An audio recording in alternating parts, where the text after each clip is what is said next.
everyone. My name is Tom Easterday, and I have the honor and privilege of being the president of ILADD right now. I'm going to give you a brief overview of ILADD. I know many of you were here for the informational workshop 2 weeks ago and probably heard the overview, so I'll skip through a few things, but also we have some people that are viewing on YouTube, so I don't want to skip over too much.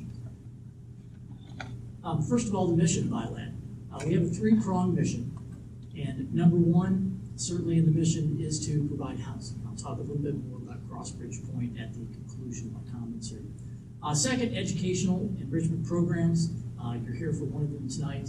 We also have a variety of them that I'll talk briefly about in just a minute too. And then finally, social options. And certainly the overriding goal for ILADD is to allow individuals that have developmental and intellectual disabilities to lead really meaningful and fulfilling lives in the community. So we are directed by our self-advocates. We have 2 self-advocates on the board. We'll actually be adding a 3rd one to our board of directors coming up at our November meeting, and we appreciate all the tremendous input we get from them. We have a lot of educational programs and a lot of programs designed to help people with IDD enhance their current skills that they have for independent living and possibly learn some new ones. We've had several programs already, pilot programs, with regard to social interactions and safety, and we have a cooking class going on right now, and others are being planned by our great program committee. In addition to that, we have several other programs in place, primarily along with the social options that we have. We have a hiking club that meets once a month that goes hiking in various state parks and other parks around Indiana. We also have game nights that are 2 times each month, the 2nd and 4th Thursdays of each month. And that's a lot of fun, all the games that everyone gets together and plays. And then we also have our book club. Book club meets every Wednesday night. Other types of clubs and social activities are also being planned by our program committee. And I would just refer you to the calendar that we have on our website for upcoming events and social activities and programs. In addition, of course, we have the informational workshops. 2 weeks ago, we had the informational workshop all about waivers, and that's being followed up tonight, of course, by our Family Connect meeting, where we have a great panel of providers here tonight to tell us about the different types of supports that can be provided, support services that can be provided. I want to emphasize to everyone, too, that ILADD, even though the 3rd prong, which I'm going to talk about of our mission, is housing, that certainly our programs are open to everyone. Our goal is to help all individuals with intellectual and developmental disabilities develop the skill set to be able to live independently.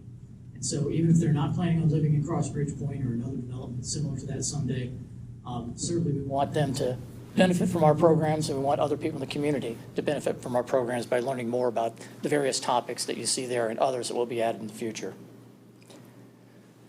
So Crossbridge Point, these are conceptual drawings at this point, and by the way, we have a class from IUPUI, a junior level housing design class that's actually working on housing design for the interior of our homes.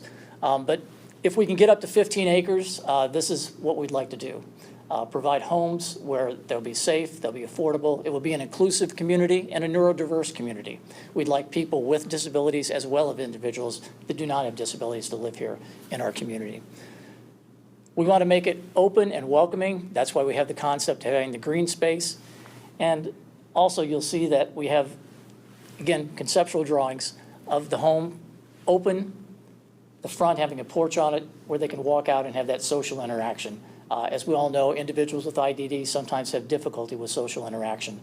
And once they have left the high school where they have peers and in a setting where you can interact on a daily basis, it becomes even more difficult. So having this kind of open concept and having the design feed into the interaction and social activity is something that we have as a goal for Crossbridge Point. Another goal we have, hopefully, is to raise enough money that we can actually have a community center. This community center will be multifunctional. We hope it to have a teaching kitchen and a kitchen large enough that we can have other types of functions there. We hope to have maybe a half basketball court. It's Indiana, you got to have a basketball court.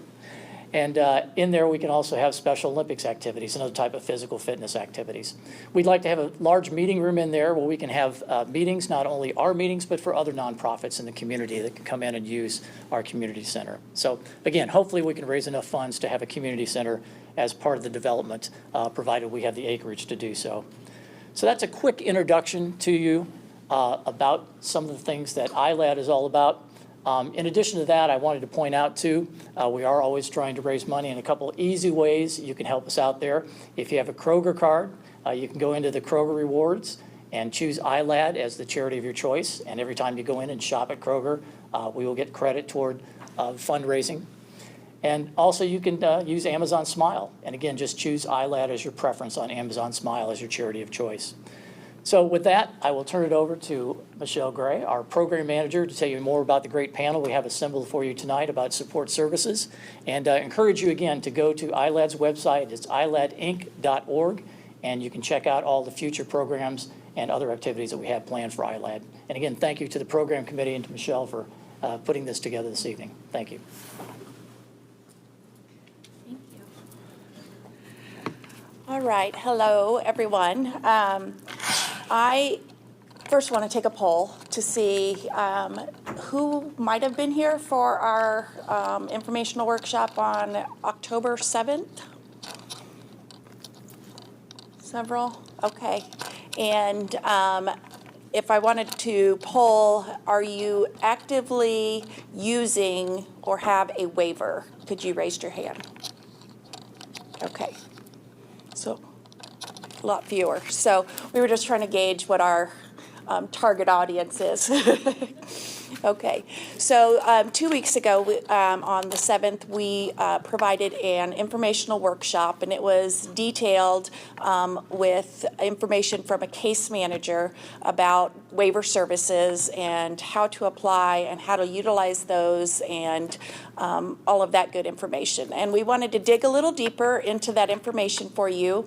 So we have invited representatives from different services that you can utilize in the waiver if you choose to speak with us tonight and give us a little bit more background and information. So we've got behavior, music, rec therapy, residential, and we've got a representative from remote services from Safe at Home. So I think we're going to go ahead and get started. I have Miss Merritt on my schedule first. She is a certified rec therapist. Grew up in Carmel, Indiana, and still resides there, attended IU in Bloomington, and completed her 15-week internship with Ferraro Behavior Services and has been working with them for the last 2 years. So I will turn it over to you. All right, well, hello, everyone. I am Merritt, and I am a CTRS, which stands for Certified Therapeutic Recreation Specialist, otherwise known as a recreational therapist. So my company, Ferraro Behavior Services, is located up in Fort Wayne, Indiana. However, there are several therapists that work all over the state of Indiana. We go as far north in Fort Wayne and go as far south in Bloomington, Indiana. I do serve the central Indiana region, and those areas are Carmel, Westfield, Zionsville, and even Broad Ripple. So, what is recreational therapy? I'm going to give you the textbook definition and my definition. So the textbook definition through ATRA, which is the American Therapeutic Recreation Association, that is a national membership organization that represents recreational therapists, and their definition is as follows: a treatment service designed to restore, remediate, and rehabilitate a person's level of functioning and independence in life activities, to promote health and wellness, as well as reduce or eliminate the activity limitations and restrictions to participation in life situations caused by an illness or disabling condition. So I define recreational therapy as having fun, to put it lightly. The overarching goal as a recreational therapist is to help each individual build confidence and socialize within their community. Recreational therapists do create goals and objectives for each client that we have. So the assessment assesses areas such as physical, cognitive, emotional, and from that assessment, we create a treatment plan. And in the treatment plan, we look at strengths and weaknesses with each client, and we structure goals and objectives specifically tailored to meet those clients' needs. So my company, as well as myself, we strive to take the client-centered approach, putting the individual first, the client first.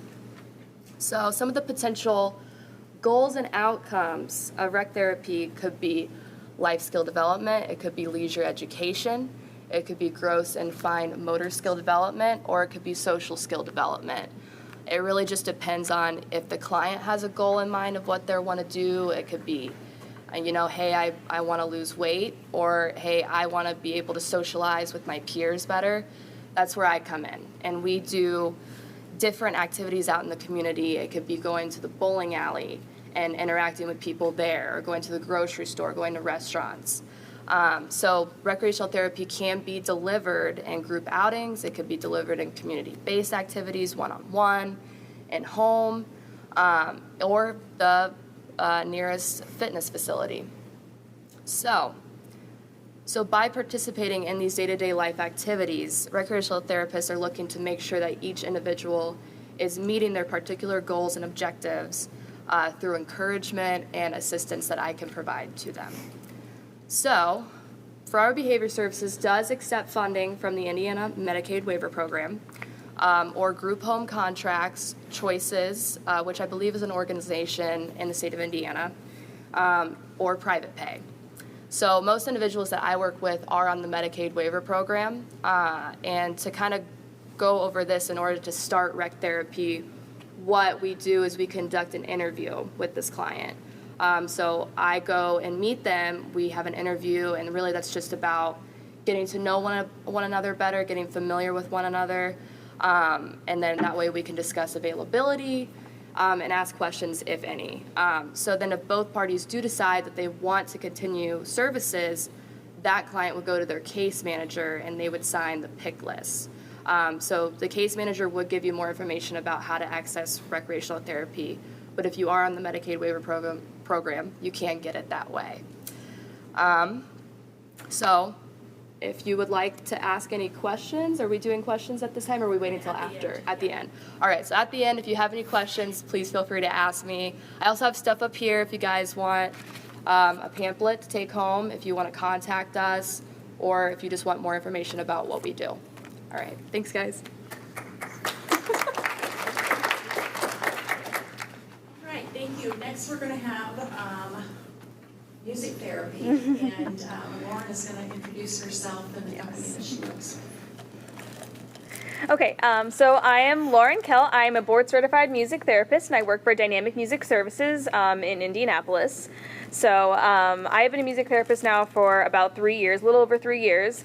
I'm originally from St. Louis. I'll give my brief bio since we don't have it here today. I kind of was last minute stepping in to come here tonight. But I grew up in St. Louis, and I went to college at the University of Dayton. I did my internship back home in St. Louis and moved here to Indianapolis after completing that. And so we can get more into like education about music therapy and everything and all that as well. But yeah, so I've been working for my current company for about 3 years now. I am a senior music therapist there, as well as I also coordinate all of the practicum placements for all of the students. We're very lucky here in Indianapolis that we have schools like UIndy and IUPUI, St. Mary of the Woods. So 3 like really great colleges that offer music therapy programs. So we get a lot of students from there. So I oversee a lot of practicum placements and a lot of student teaching and things like that, and I also work with a lot of interns, and so that's kind of my role as well within the company. So very happy to be here tonight. So if you want to go to the next slide. All right, so this is a very long blurb, but I will summarize. So music therapy essentially is the clinical and evidence-based use of music experiences, whether that's listening to music, singing, playing instruments, improvising, creating music on the spot, writing music, and anything that comes with that within a therapeutic relationship to basically accomplish goals for a client. Those goals could be musical goals, they could be non-musical goals. A lot of them are non-musical, so working on things like motor skills, communication, social skills, cognitive skills, like working on any kind of aspect of that. So anything within music can be accomplished through those things. Music therapists are credentialed therapists. They have the MTBC credential like I have, which stands for Music Therapist Board Certified. So music therapists went through 4 years of college at an accredited music therapy program at a university that has an approved program by the American Music Therapy Association. They also do a 6-month internship at some kind of clinical site and take a board certification exam to get our credentials. So music therapists are certified therapists, trained really a lot in the use of psychology and music and just how those come together within a therapeutic relationship. and that's how you know who a board-certified music therapist is. And so basically how it comes about within therapy is that a music therapist might assess a client, see what their strengths, areas of needs are, what their musical preferences are, what they like, what they dislike, any kind of thing that they might observe about the clients, and then the music therapist typically create goals for that client based on what they observe within the sessions. So that's essentially the summarization of the blurb. So that is basically what music therapy is. It's really cool, really awesome. So the use of music in a therapeutic relationship, clinical and evidence-based. Okay, so if you go to the next slide. So music therapists work essentially with everybody, basically birth to end of life. I myself have clients that have been very young. I've had clients who are in their 80s, 90s, and worked within a lot of different kinds of diagnoses. So music therapists work in mental health, in IDDD, developmental intellectual disabilities, Alzheimer's, TBIs. They work with trauma, they work with any kind of disabilities, chronic pain, they work in hospitals, they work in nursing homes, schools, they're really everywhere. So that's, you can see that, and that's not even an exhaustive list. Music therapists are all over the place. So if you go to the next slide, so music therapy on the waiver looks kind of a lot like Mary described. So music therapy is offered on the Family Supports waiver as well, also on the CIH waiver, one of those two that you might see. Music therapy services can be offered in a one-to-one or in a group service. So we bill per unit, and each 15 minutes is a unit that we bill for services. In a group setting, that might look like one music therapist maybe working with 4 people in a group setting, so they would bill 1 unit to each person in the group. So that just kind of looks different. If we have more than 4, then I think we'd add another therapist. So there are certain kind of ratios that we have to follow for the waiver. But that's how that looks. So it can be served in all kinds of settings. So in terms of what we offer in-home, community-based, office sessions. We can kind of serve all over the place. So primarily the bulk of my clients are individuals in their home, but we're kind of all over the place, and you can find music therapists everywhere. So if we go to the next one. Okay, so domain areas. So these are specific areas that music therapists might target that I touched on. So communication, social, emotional, sensory needs, motor skills, cognitive skills, behavioral skills. We kind of target all of these things within individualized sessions that we cater to the clients. That's based on our assessment of what they like about music and what they don't like. So that's the awesome thing about music therapy, is that music is so very much can be catered to the individual. We use their taste in music, their kind of instruments that they like, anything that it feels like that is their kind of thing that they are really drawn to with music. And it's any combination of those things that we find. And so very individualized and very catered to each individual needs and what they would like to learn and do.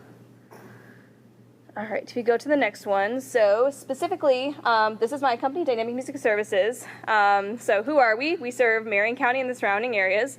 So you'll find us, mostly in Marion County, but a lot of us go to like Johnson County, Hamilton. Even we have therapists who come here to Boone County. Even so, hopefully more, as we've hired a few more, and so we're hoping to get more therapists into this area as well that we serve.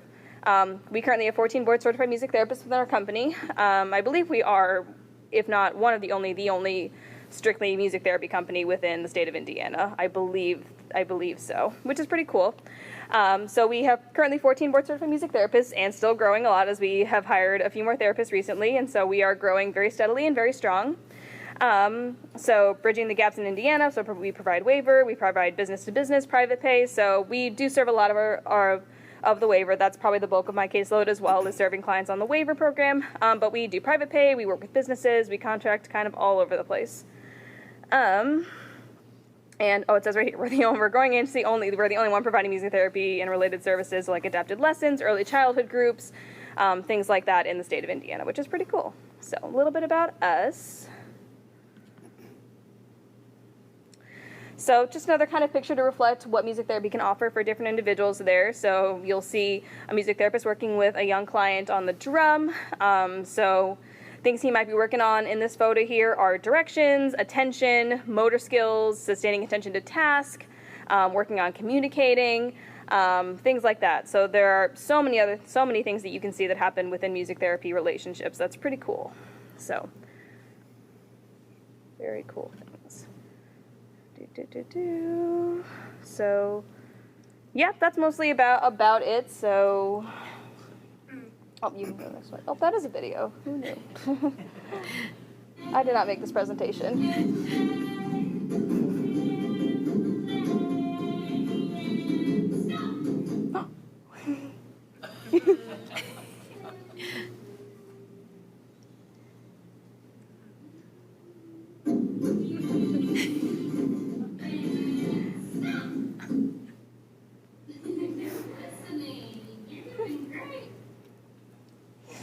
Yeah, so you can see right there. So that's a cute little, I did not know that was a video. I apologize. It did not show up that way on my own PowerPoint here. But yeah, that is one of our music therapists working with a young client. So you can see, you can pretty much see right there. So the music therapist has a song in which the client is playing the drum, telling him when to stop, when to go. So he's working on following directions, sustaining attention to tasks, various motor skills.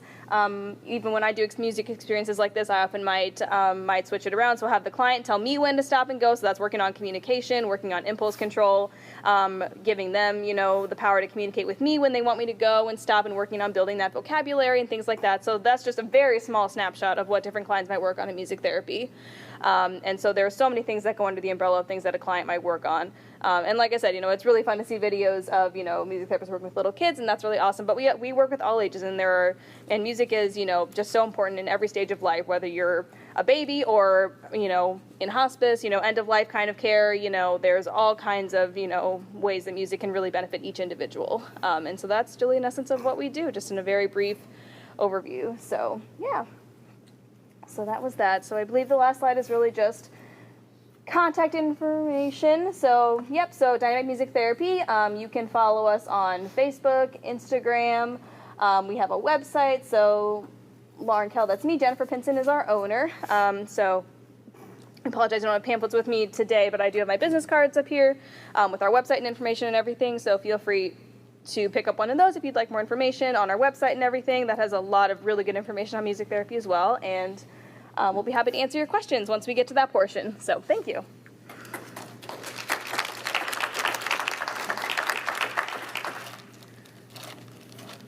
Thank you, Lauren. I'm actually the next presenter. In addition to working with ILADD as the program director, I work as a behavior consultant. I have worked as a behavior consultant 23 years and was with a residential provider prior to my current position now.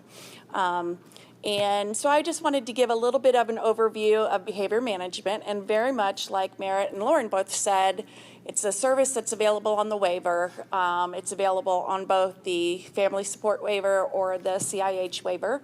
And a lot of times people think that they should only utilize behavior services if they have a child that is acting out. And I would like to say that most of my jobs are not with those people that are acting out, but we're trying to work on preventing those situations. So the very first thing that happens, much like Merritt said, when we come in, we do an assessment or an interview, and I do what's called a functional behavior assessment. So I try to figure out what are the areas or behaviors of concern, and what are the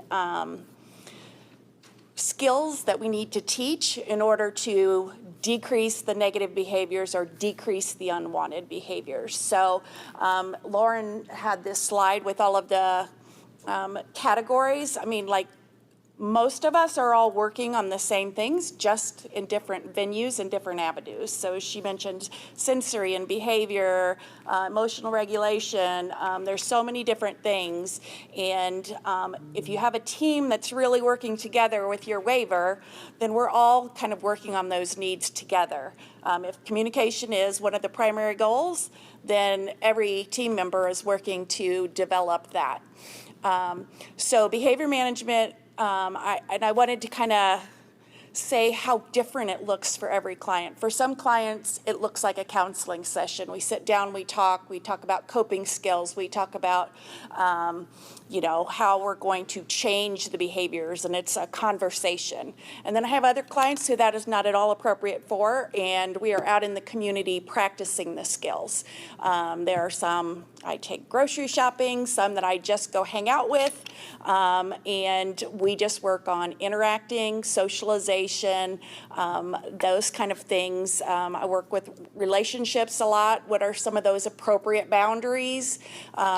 We're all working to make our self-advocates more independent, and sometimes that can be a little scary to send them out into the big old world. So what are the things that might put them at risk, and how can we minimize those risks? And then those are the areas that we as a team try to identify, and we try to come up with a plan for increasing independence while at the same time giving them enough support to grow in the areas that they need to grow in. So behavior management can just be so vast, and I look forward to the question and answer stage, because I just feel like it is such an individualized thing. Just like they have said, what type of music one listens to doesn't like the other clients may not like, and that's the way behavior is as well. What works for one client, how I reinforce them, what we work on, what skills we work on, that just is so individualized. So all of us as waiver team members, we work from the PCISP, Person-Centered ISP, Individual Support Plan. And so for a client who receives behavior services, I would come in and do the functional assessment that I talked about, and then I would write a behavior plan, and then that behavior plan is shared with family, it's shared with other therapists. If they have a job in the community or a job coach, that it's shared with them. So that we're trying to all work on the same behaviors in the same way. One of the most important things about changing a behavior is being consistent and setting up some expectations and some the way that we respond to certain situations. So we definitely want to work on improving the work across the board with all of the team members, and that is driven by the PCISP. On our schedule, we had a representative from IPMG who was supposed to be with us today, and they sent an email this morning and had to cancel. And so we won't be specifically talking about case management, but those are the people that kind of oversee the entire team. So if you're not currently working with a case manager and utilizing waiver services, I would say start dipping your toes into the water and doing interviews and seeing what supports are out there and how they could be useful in moving your child forward. I have worked with self-advocates on how to stay home for longer periods of time. I have worked with them on how to respond if the power goes out. Like sometimes we don't even think about all of the things that we need to teach until there's a problem, and then we have to address it. So a lot of community access, being in the community, how to respond to strangers, especially when you're teaching them to ride the bus. There's all kinds of people on the buses. And what should those interactions look like? And so it can be so different. I just want to verify and confirm exactly what they said, that we're going to come in, we're going to do an assessment, we're going to come up with an individualized plan, and then we're going to figure out how to deliver that plan. And that service can be exactly what you want it to be and exactly how you want it to look like. I have one client where we don't use the word therapy at all. I'm not a behavior therapist. I've never been a therapist. I'm his friend. We go out and we go to restaurants. And when they don't have the items he wants, or they mess up his order and he's completely frustrated by that, then we work on coping skills and how can we resolve that and what can you say to handle that situation. So that's just one example of some of the skills. But if I could say anything about behavior, it's every behavior is some form of communication. Sometimes it's that they're mad, sometimes it's that they're hurt, sometimes it's I'm confused and I don't understand what you're asking me to do. But there's always a form of communication that is being stated there, and we need to make sure that we are figuring out how to teach them how to express themselves more appropriately, because we all know that communication is a significant need for most of our individuals that we're serving. So. All right, I am going to turn it over to Keith, and I didn't even think if you want to step up here. You are more than No, welcome. I can pretty much. Oh, I don't even, I mean, it's not, my presentation does not have a video or a lot of information and quotes, so we don't even need it unless they want it. okay. So, but my name's Keith Digman. I'm with the Arc of Greater Boone County. I am the operations director. I actually have one of my partners here, Margaret Oberweiser. She is the director of community services, sitting right there. She can raise her hand. Why she's not doing this, I'm not sure. But, so I've been doing this kind of thing for almost 23 years now. I started out as a DSP, worked my way up into various leadership positions. I've either supervised, managed, or done every service on the waiver spectrum. I was never a music therapist or a rec therapist, but I used to supervise them. So same with behavior consulting and nurses and so on. But so I know that she said a lot of folks weren't here at the workshop. So just quickly, there are two major waivers that our folks use, the family support waiver and the community integration and habilitation waiver. So if you're not familiar with those, the community integration and habilitation waiver is the comprehensive waiver. It's the larger waiver. And it's the budget or the services allotted on that are based on a few assessments that we can question a lot, but we never get a chance to. And then the family support waiver is stuck at a cap. It's 19 something. So that's the big difference. And so right now, the majority of the folks that are coming on the waiver are coming onto the family support waiver. So it's important to know that that's where it starts typically, unless there's some sort of event that qualifies someone to become eligible for the comprehensive waiver. And we can get way deep into the minutia with that if anybody would like, but for the purposes of this, I just wanted to clarify that. So we provide a lot of different services at the Arc of Greater Boone County, residential services, rehabilitation, pre-vocational, employment, pre-employment transition services, which are key for younger folks coming into the system. And we also do WIC for Boone County. So with that said, I'm going to go ahead and jump into the residential services because I understand that is the focus point. So one of the residential service options is called structured family caregiving. It's currently used by about 200 people total in the state out of everybody on a waiver. It's not very well marketed, or people aren't educated on it by the state, so that's why it's in such shortfall. But it's basically, for lack of a better term, you can call it a variety of things. Host home, adult foster care is what it used to be, but basically it's where an individual shares a residence with a primary caregiver who is contracting with a provider agency to provide that service. So that individual basically lives with that person, shares expenses, integrates into the community naturally and organically like I would or you would. And then the outcomes are more natural and not necessarily scripted like in a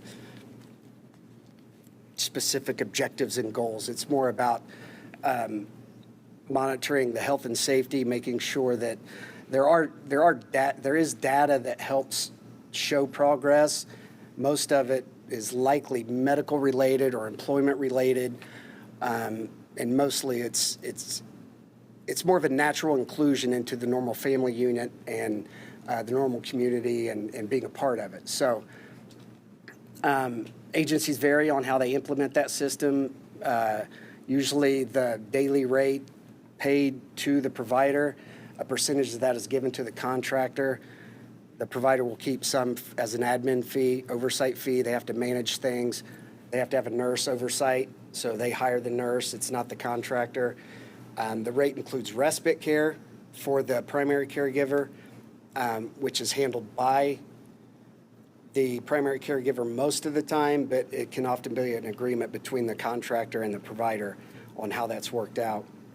There are 3 levels, all tied into an algo score that an individual receives from the state's assessment. And I did want to start with that. So all of these therapies that you heard talk about, they're awesome because they can give you an individualized assessment that is intimate and detailed. The folks coming onto the waiver for all the other services, what we have are the assessments that the state conducts. And so we often have to fight through those and keep building on them and changing them as we move along because they're not always accurate. So, oh, sorry. See if this helps. I'm short anyway. Can you hear me? So they're blessed with that. But in most of the other services, what you have is you have this team of folks, the therapists, the case manager, the parents, family, advocates, the individual themselves, which are the center point of it all. They're the ones who have to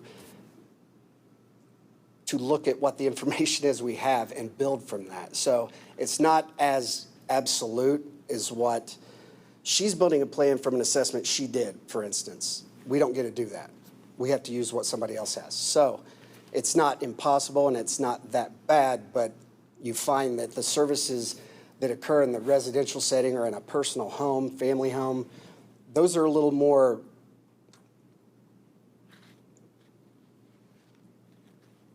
difficult to, not difficult, it's just we have to basically build our own assessment as we go as a team. So I don't know if that makes sense at all. I just came up with that off the top of my head, so if anybody has any questions, let me know.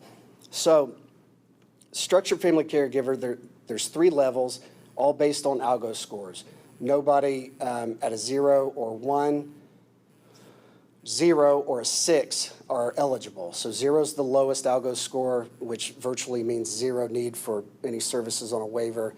6 is an outlier, as in intensive care need. So they only base it on 1 through 5, and it goes in 1 and 2, and then 3, 4, and 5, or 0, sorry, 1, 2, and 3, 4, and 5, I think.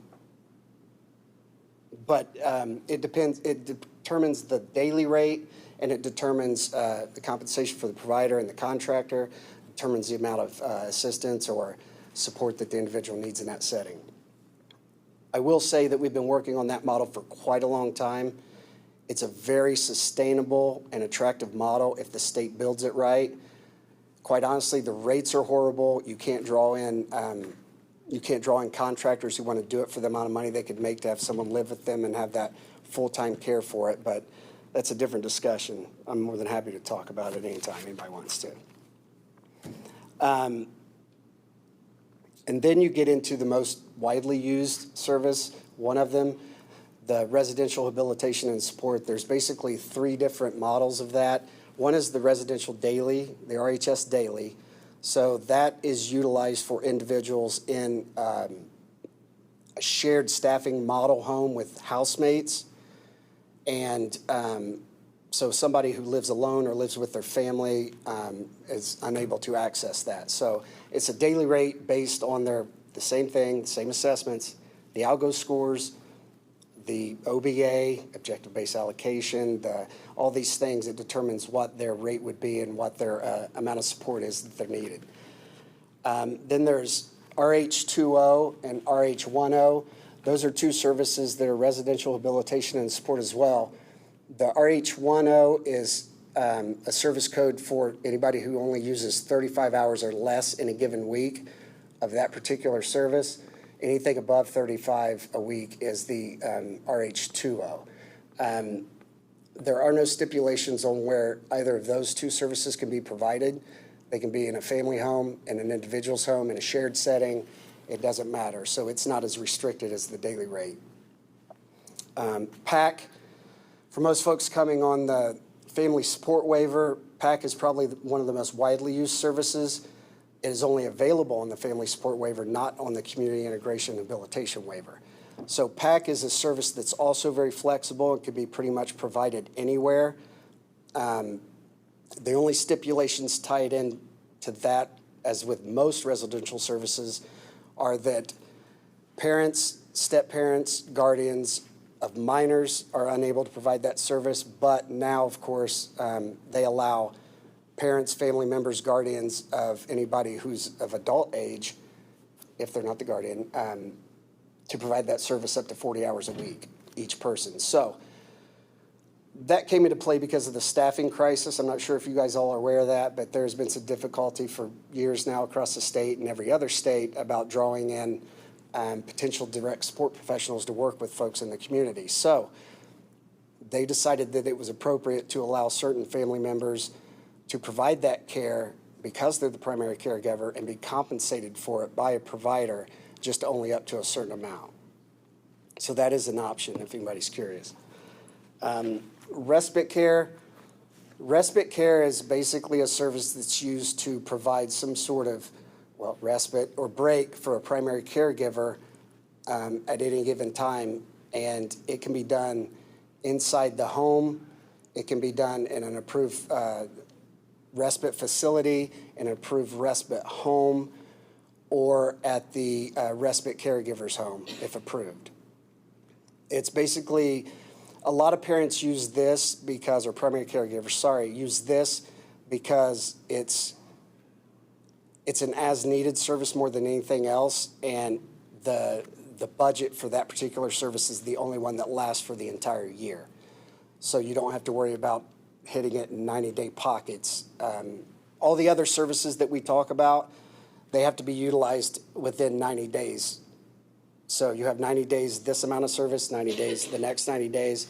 If you don't use it, it goes away, unless you want to bust on a case manager and get it switched over. So, but respite is important, and respite can actually offer services that other services can't. They can offer,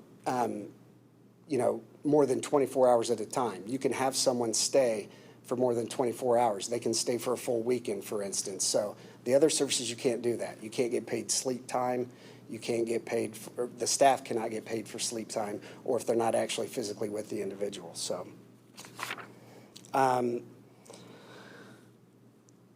aside those main residential services, there are other services that are beneficial to folks coming onto a waiver or looking to expand the service that they have on their waiver. There's dehabilitation. So dehabilitation, you might have heard it historically called a day service or a daycare, which it's not, and it incorporates both facility-based programming and education as well as community-based activities and education and those things. So they combined those in August of 2020. They used to be separate services. Now they're combined into one. And those break out into groups, ratio sizes. You can do individual. You can do small group, which is 2 to 4. You can do medium group, which is 5 to 10. And you can do large, which is 11 to 16.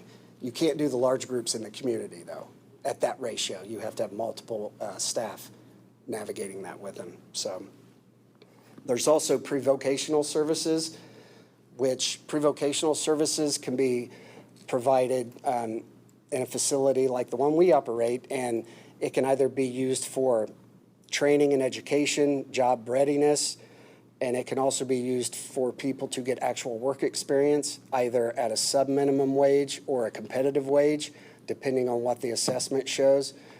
But it is an opportunity for individuals who couldn't necessarily maintain employment in the community to have this option to work and make money and be a part of that in one way or another. So, and the pre-vocational leads into also the employment services, which the pre-employment transition services, like I was talking about earlier, those are for school-age kids that are looking to transition out of school at one point or another. And so the team with that service provides a lot of valuable skills and training for those folks to be ready for either community employment, school, job, whatever. It doesn't matter. So they work through all that. And then they also do job placement and employment services for those that have went through the vocational rehabilitation process. My time up? Well, I was going to get into a couple other somewhat valuable service options that don't involve everybody in this room, but just so you know, environmental modifications and vehicle modifications, those are something that are very important to certain people. There's a lifetime cap for each of them on the waiver of $15,000, and they will pay up to $500 a year for maintenance and repairs to anything that they actually purchased on that waiver modification budget. So a lot of people don't know about it. The same with family and caregiver training. If nobody's aware of what that is, this is important, and we don't hear about it a lot, right, guys? Nobody really talks about it. So up to $5,000 a year, the state will pay for training, seminars, conferences, anything that a primary caregiver would want to get that could provide them the tools they need to care for their loved one.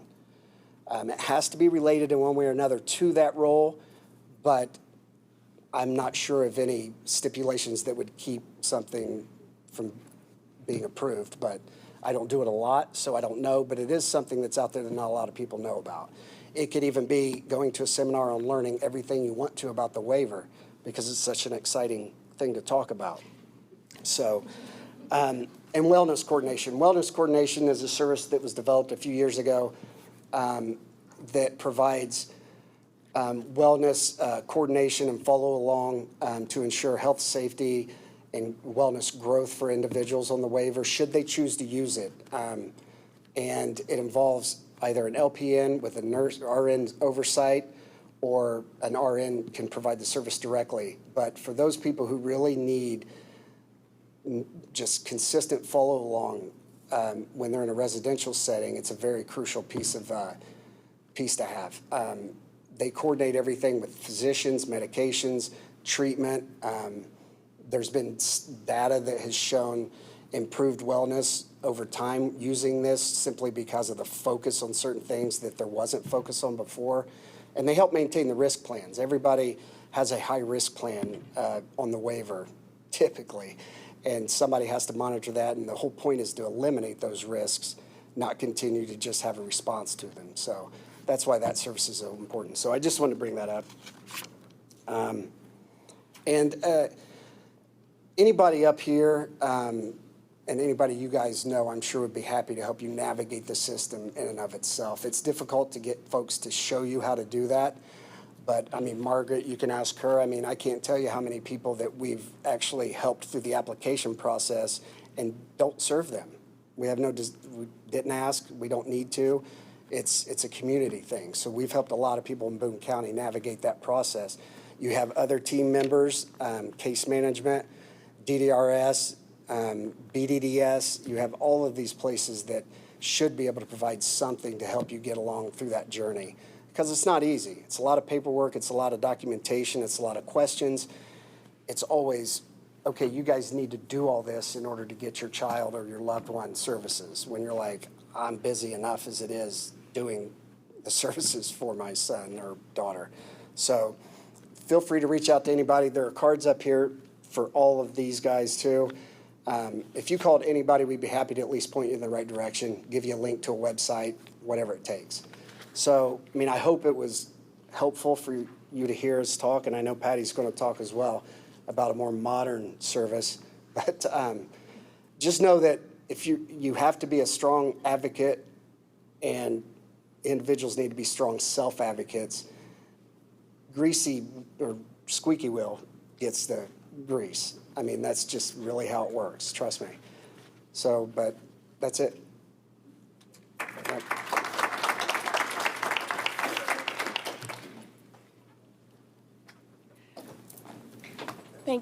Thank you, Keith. You're welcome. No problem. Yeah. I just wanted to kind of add on to what Keith had said, that out of the 20 clients that I serve that are on receiving waiver services, the combination and the way their services is received looks so different from person to person. So, and with ILADD being an organization where we're working on trying to increase independence, most of us are starting in a home environment and then moving to something that might look more like a shared residential setting or something along those lines. So we wanted just to be able to explore all of those options. I'm very interested in Patty's presentation because, as Keith said, it's a very modern service, and it's one that I don't know a lot about. So I'm excited to see how it can be utilized with some of the clients that we may see and work with along the way. But Patty Ganton, she works with Safe in Home. Yeah, and I'll just say a minute or two Okay. about myself, and then you can start the Okay. video. Hi, everyone. I'm Patty Gant. I've lived in Zionsville for 28 years. I was raised in Fort Wayne, and I've been in the provider world longer than Keith, so I guess I'm a little older than you. For about 25, 28 years, I've been in the provider world and had the opportunity to close down a couple of the first institutions in the state of Indiana, which was Central State and New Hope, and move those people into their own homes. So I've been way at the beginning of all of this, and the thing that excites me toward the end of my career is continuing to find ways to make our individuals independent and giving them the dignity of risk and helping them to utilize less supports and to continue to grow and to continue to learn. And like Keith mentioned, we're in a staffing crisis. We have been before the pandemic. I think there's close to a 40% vacancy rate in the country for direct support professionals. That's not going away. We see what's happening. So my company has just tried to come up with some other ways in a person-centered approach to work with individuals so they can continue to thrive, live independently with less supports. And some of those supports are remote. So it sounds really out there, but I want you to watch Emma. She actually has a Netflix movie, and she's a spokesperson for us. And this is a little bit about her mom's story and her journey and how they found remote supports. So she's going to take up a big hunk of my time, but her words are much more valuable than what I could ever share with you guys. So why don't we start out with Emma's story? Emma is a 24-year-old autistic. She has a seizure disorder, and she is what we refer to as an unreliable speaker. So she has some speech. Have fun, eh? It's been a nice day out. She's developing more and more as she gets older and is more fluent with the letterboard and her communication. She is getting more kind of organic speech, which is actually what she wants to say. But like a lot of autistics, a lot of what she says is not what she wants to say. Hey Emma. Hello, good morning. Say good morning. You think so? Early diagnosis, it was very intense. There's just no other way around it. It wasn't really very easy to leave the home.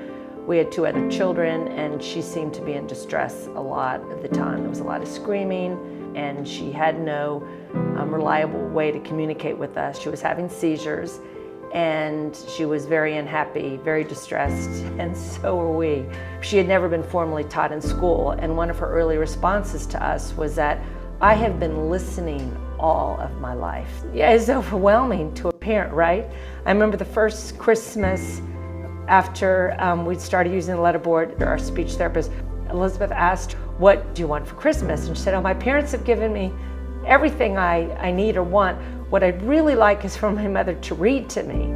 But the minute we knew and she made that request, the journey began, and it was very exciting. And I asked her if she could ever see herself living in her own apartment, and she said, yes, that's absolutely what I want for my life. I want that life. And that was when we had to start thinking of everything differently. Because after someone communicates something to you, we needed to make it happen. We need to deliver on that promise.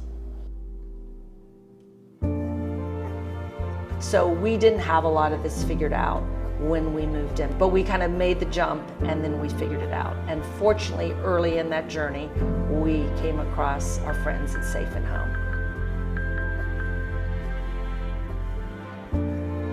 So if we have someone who does not talk, or is not just going to pick up the phone and call us. We have to have a way to be able to check on her. She has to be able to reach out to us to let us know she doesn't feel good, she's out of milk, she needs groceries, she wants to see us, she's bored, she's lonely, whatever.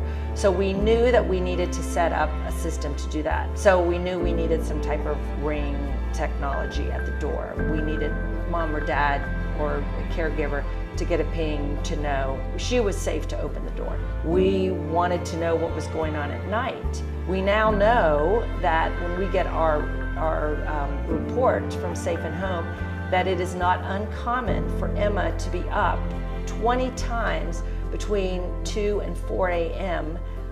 Doing I don't know what. They're not cameras, which is wonderful. It protects her privacy, but we know she's up and out of her bed and doing something in the bedroom. So if she's having more seizures the next day or she's really unregulated, I now know why.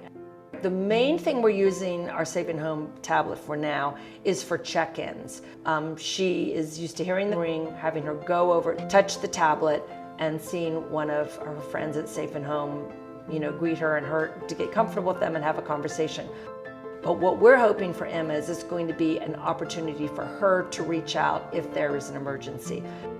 Emma and her friends should be able to go out for a walk by themselves. They would not need us to always be going with them, that they're learning safety on the streets. But with all of them wearing the device, we know if anything goes wrong, we could always find them with the GPS system. I don't even think I understood what a big deal it is for someone to take care of their own medications. She's mastered this huge task that she needs to do to be able to live independently. So the device goes off with a beeper. She may or may not get up to it right away, but the beeper will go on until she addresses the medication issue. And mom or dad get to continue to do whatever they need to do wherever they are. I mean, we cannot fake the joy that she is experiencing in her life. I mean, she is living a self-determined life. This is what she wants, and she's doing it, and we could not be prouder. I would encourage families to talk to Safe and Home, do it earlier, and get this technology in place so the parents and the child, when they're ready to transition out, it would already be in place and they would have that confidence to do it.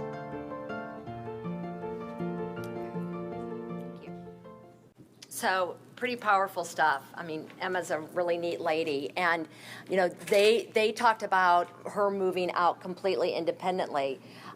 Most of the families I work with, the individuals aren't moving out independently. That might be a future goal, but like she mentioned, it's not something that's happening right now. So I work with a lot of families that maybe just want to go out to eat or away for the weekend. I work with families that will not ever leave their child alone, but they just have the peace of mind that maybe they would be able to respond if something happened in the next room. Long time ago, the waiver called this electronic monitoring. That's not what this is. We were added to the waiver last year. We're on the CIH and on the family support. We also do private pay and some insurance billing as well, which is a little more finicky, but we're working on it. And I just lost my train of thought. A lot of the individuals I work with are just getting ready to take some of these chances, some of this dignity of risk. And remote supports is providing them that service. I was talking about electronic monitoring. That is not us. We are not doing that. We are remote supports and assisted technology. There is a huge difference. We get to know the individual. All the panel talked about not one size fits all. If your individual, your loved one can dream it, we can support it. I'm not a salesperson. I don't know anything about technology. I feel like I do know a lot about our individuals and giving them the respect to have less supports and more independence. And I go in and I'll do a consultation with you and your child or your loved one and talk to them about what they want their day to look like, just like Emma did. What does this look like? And that could be in your home or out of your home. The little device that Emma was carrying around is an Emperor's device, and that's awesome. You can go walk around. If you get turned around or getting distressed or have some anxiety, you push a button And on mom's cell phone, you will immediately know where her location is, and you can immediately start talking to her, like a two-way radio. Or you can use remote supports, and we can be that first person that she talks to. I hate to use virtual DSP. I just said the word. I don't like to say that. We are client services and we are client-based, and all of our staff is trained on the ISPs, the behavior plan. We know what they're doing in rec therapy. We know what they're doing in music therapy. We know what the state regulations are, and we understand the PCISP, which is what the driving force is of all of our individuals on the waiver. I have a lovely PowerPoint here. I'm so bad about using PowerPoints. I just like to talk. But I do want to show you just a couple of slides that'll just kind of talk a little bit so you can kind of put it into your mind what I'm talking about. Our sensors and our technology is all temperature-based. So we know when they are walking from room to room. And so we are not using cameras. I'm not going to say that nobody wants a camera. Sometimes we have folks in risky areas and they'd like a camera outside of their home, and we will do that. There are a lot of different reasons why you might need something like that. Our preference is, let's see how we can keep this person so we can't hear them and we can't see them, which we all want. We all want that privacy. I'm going to show you just a couple of the things. This is just about supported privacy. This talks a little bit about practice decision making. We all know when you have staff working with someone, they're making a lot of the decisions for our individuals. You don't learn when other people make decisions for you. So at Safe and Home, what we do is we support that privacy and we support that decision making. And we find out a lot of things. We can do reports for mom and dad. We can do reports to the doctor about seizure activity. It could look any way you want it to look. It's different for every individual. I am going to just flip through this because I want you to see some of our solutions. Now, we have 70 pieces of different devices, and I don't even know what they are. But what I do know is what I'm hearing from families is my individual needs overnight support. They don't need a DSP sitting on the couch. We just want to make sure that they're safe overnight. And what would that look like? And that would look like a tablet, that would be sensors, it could be a bed sensor, it could be a number of things.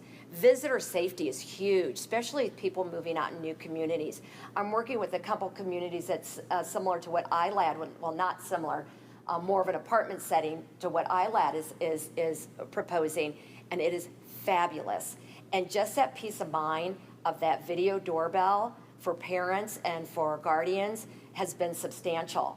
Now, you can go buy a Ring doorbell at Best Buy or at Lowe's, but what our technology does is it all talks together. It's the software. It all speaks. It's integrated. Kitchen safety, we have things that turn off the stove, things that show when there's a water leak, and another big one is the med mitigation, which you saw Emma had, and that's also a lot of folks can't live independently because they forget the med or you're just really nervous about them taking their own medication, and our devices open up at that certain time, let them take that med, and we can watch them on the iPad take that med. So it could look a lot of different ways. And this is just a little picture of some of the technology. In the bottom right-hand corner, you can see our assisted tech. You see a seizure band, you see an M-Purse, you see a video doorbell, and you see an iPad. We also have a Geo Watch. Most of our stuff looks like what we're all using. So it's not weird and clunky and different. People are walking around with iPads. People are walking around with a smartwatch. That's what our technology is.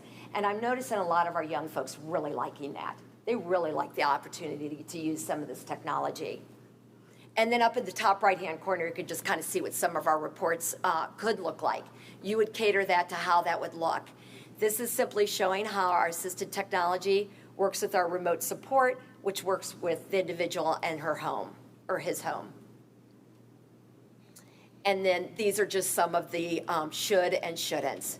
So the things that we are training people in, and I had already touched a little bit on that. So the step one is talking to me. I was a case manager for a couple of years, so I can also speak to some of your questions about getting on a waiver and what that looks like. I understand the budget, not as detailed as Keith, but I think I know a little bit about it. And then I would do a consultation with you and your team, or I would just come out to your house and just chat. I'm not selling anything. I just want to talk about people's independence. And then we would, I do the proposal and the approval, and installation and start of service can happen within 48 hours. It is a really quick thing. The state is 100% behind us. There's only 3 providers in the state of Indiana providing this service. The other 2 are doing more of an overnight monitoring camera thing. We're doing something a little different. So our service start is really quick, and the state being so behind us are signing off on those notice of actions very quickly. They understand the pandemic, they understand the crisis with staffing. So this is just an alternative. Even if you think, oh my gosh, this is not gonna work, I can't leave my child alone, and that is fine. There are other things that we could do. I would just welcome just an open conversation.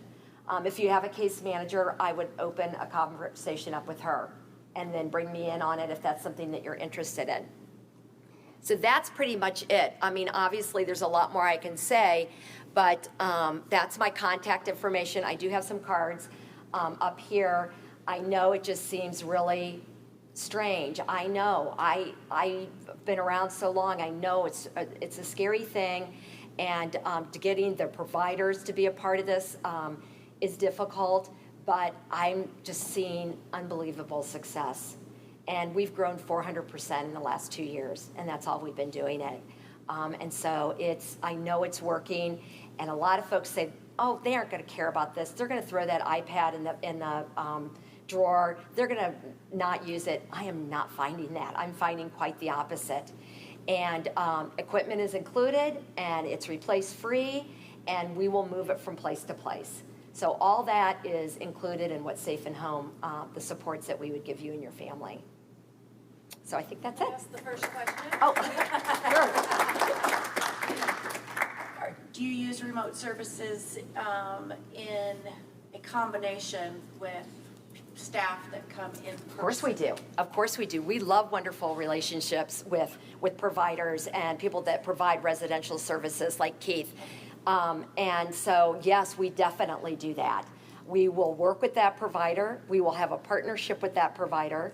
And we will definitely substitute or fill in those gaps maybe where there are some staffing lags, or maybe they don't need an overnight staff. And then we will work with that provider to make sure that we're providing a cohesive support package for them. So that's a great question. Like I said, I've been in the provider world for so many years, but I'm still struggling. I'm really working with a lot of providers to really embrace this and give us a chance. Case managers are on board, and so are our natural supports, and providers are someone I welcome a partnership with. So yes, we definitely do work with providers, and we work with the whole team. By the way, is that what they would do is they would titrate in and out. So if you decided that you wanted your loved one to be alone at night, then they would come in and you do it an hour at a time, and then maybe 2 days later try it 2 hours at a time, so it would still be staffed throughout part of that, and so they would work it out and work it backwards. I mean, it's very collaborative. Definitely. We all are team players. You know, you have to be. So, and we want to be. So Keith is right. And a lot of times folks just need a check-in. Like it appeared that Emma just needed a check-in. We aren't billing for every one of those hours. So if you're on the family support waiver, don't stress out, because we aren't going to go in and go, okay, well, our iPad's on 24 hours a day. Every time she touches it, we're going to bill. That's not the way it works. We're going to figure out what you think the kind of support she needs, and it can be passive. And anytime that individual touches that iPad, we're on board. We aren't billing, but we're on board to support and to figure out what the needs are. So I just want to make that real clear, because I know those budgets are, especially that family support, wow. Also, there's $500 outside of the family support waiver inviting you to try some assisted technology. So you do get an additional $500 just to try this out. So I do want to mention that, because that's important. Thank you. Thank you. So I just want to open it up for all questions then, for any of our panel, any specific services, how it all works together. Feel free to, yes. I assume the structured framework case in RH10 and RH2 that requires the big waiver, is that correct? Yes. Repeat the questions. Did you hear it? I'll let you. He had asked that, or he had said that he assumes that the structured family caregiving and the residential supports, you have to be on the comprehensive waiver in order to get those, and yes, you do. So the other side of that is PAC is just as impactful as what residential services are. I mean, they're virtually the same thing, just different setting, different funding.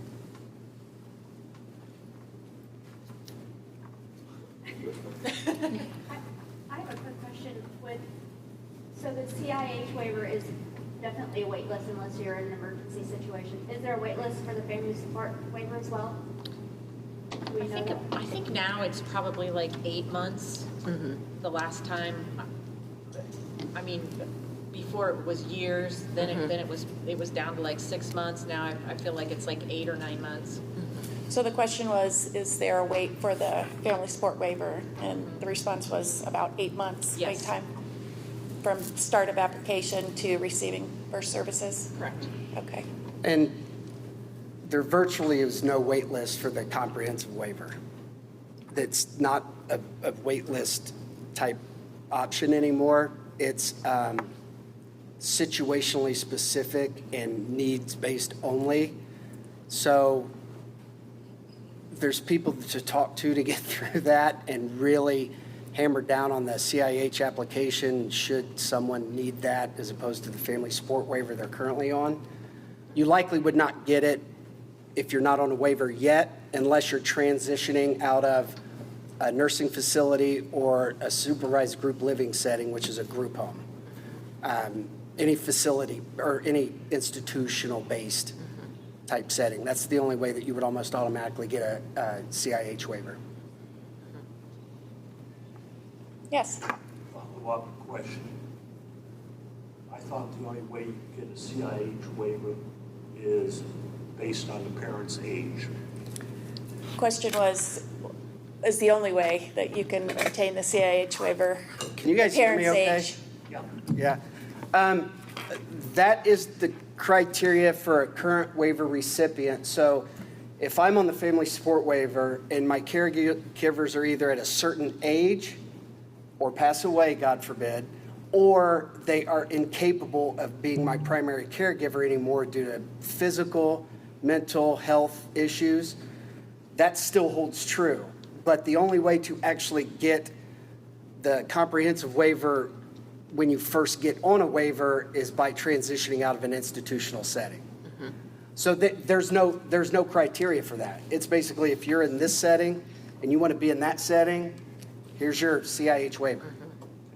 Pretty much. I mean, I'm sure it's a little more complicated, but yes, you are right to a certain degree. What is that age? 80. The state of Indiana has determined that Yep. you are an emergency situation when the parent is 80 years old. And again, if you talk to the right people,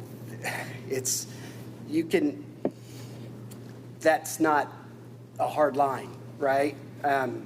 It could be a number of things. I mean, Who's the right people?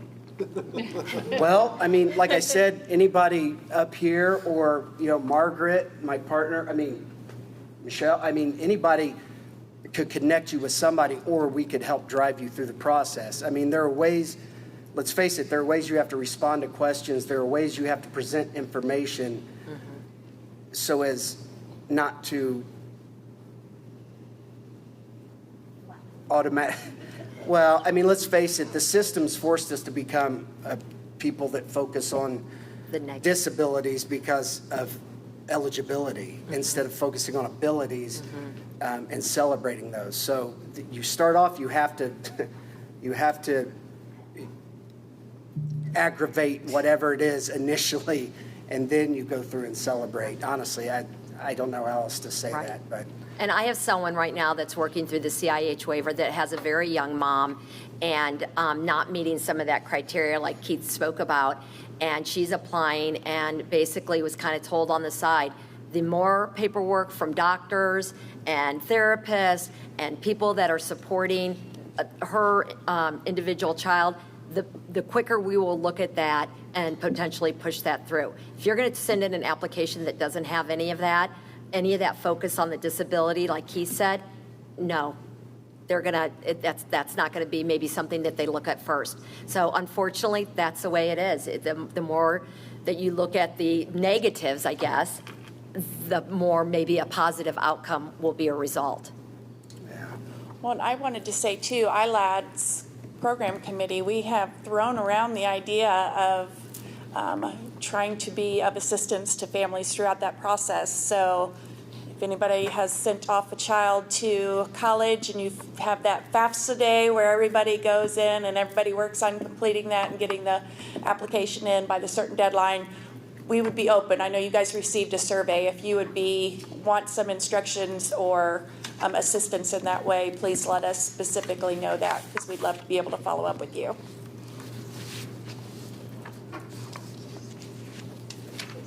Are there any other questions? Okay, it is 7:50, so I am going to formally end it. Are you guys okay to stick around and hang out till 8 and then answer any questions? So feel free to approach any of us if you have a one-on-one question you'd like to ask. Thank you guys for coming. I did. Thanks for having us. Yes, thank you. Yeah. Well, I wanted to say real quick, we do want you to complete the short survey.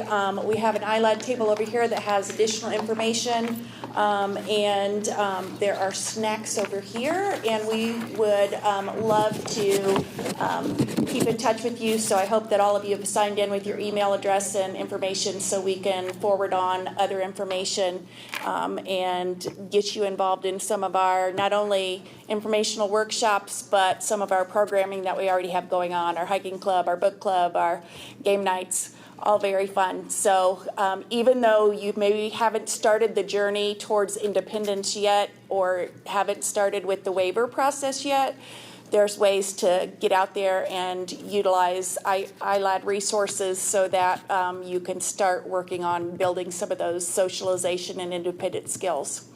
So thank you all.